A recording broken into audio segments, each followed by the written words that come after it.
I told Mr. Washington I wanted to become a disc jockey. Someone asked me to tell this story. And he said, Les Brown, he said, if you want to do anything worthwhile in life, you've got to be hungry. And so I started working to develop myself. He said, I want you to practice every day being a disc jockey. I said, but I don't have any job now. He said, it doesn't matter.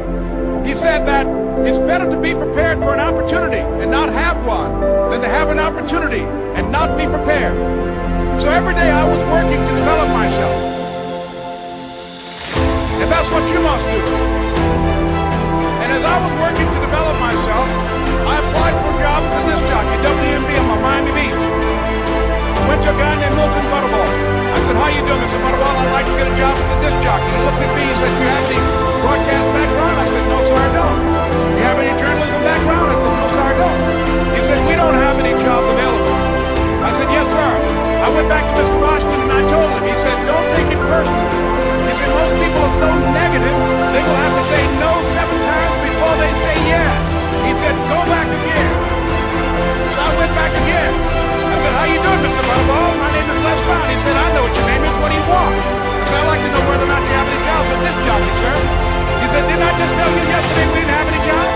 I said, yes, sir, but I know whether or not somebody got laid off or somebody was fired, sir. He said, no one was laid off or fired. Now get on out of here. I came back the next day. Hello, Mr. Butterball. How are you? He said, fine. What do you want now? I said, I'd like to know whether or not you got any jobs, sir. Didn't I tell you the last 2 days we didn't have any jobs? I said, yes, sir, but I don't know whether or not somebody got sick or somebody died, sir. He said, no one got sick or died. Now don't come back here and throw me out again. I came back the next day like I was seeing him for the first time. I said, hello, Mr. Butterball, how are you? He looked at me with rage. He said, go get me some coffee. I said, yes, sir. And I went to get him some coffee. After a while, I would get their lunch and dinner, and I would go in the control rooms and take the disc jockeys their food, and I would not leave until they would ask me to leave. Then they started trusting me to pick up entertainers that came to town. Entertainers like the Four Tops and the Temptations and Diana Ross and the Supremes. I would drive them all over Miami Beach in the disc jockeys' big long Cadillacs. I didn't have any driver's license, but I was driving like I had some.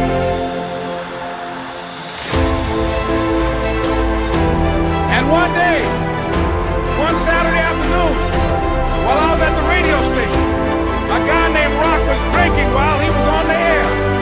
I was the only one there, looking at him through the control room window, walking back and forth, young, ready, and hungry.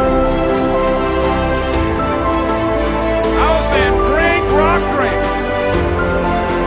Drink, Rock. I'd have gone to get him some more if he'd asked me to. Pretty soon the phone rang and it was the general manager. And I answered the phone. I said, hello? He said, Les, this is Mr. Klein. I said, I know. He said, Rock can't finish his program. I said, I know. He said, would you call one of the other DJs in? I said, yes, sir.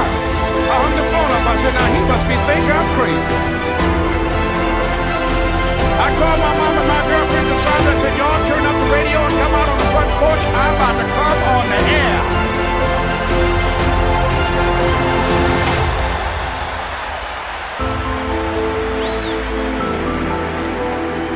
I waited for about 20 minutes, and I called him back. I said, Mr. Klein, I can't find nobody. He said, young boy, do you know how to work the controls? I said, yes, sir. He said, go in there and don't say nothing here. I said, yes, sir. I couldn't wait to get behind those controls. I put on an old Stevie Wonder record called Fingertips. I sat down behind that turntable. I said, look out, this is me, LB, Triple P, Les Brown, your platinum playing papa. There were none before me, and there will be none after me. Therefore, that makes me the one and only. Young and single and love to mingle, certified, bonafide, and indubitably qualified to bring you satisfaction, a whole lot of action. Look out, baby, I'm your love man. I was hungry.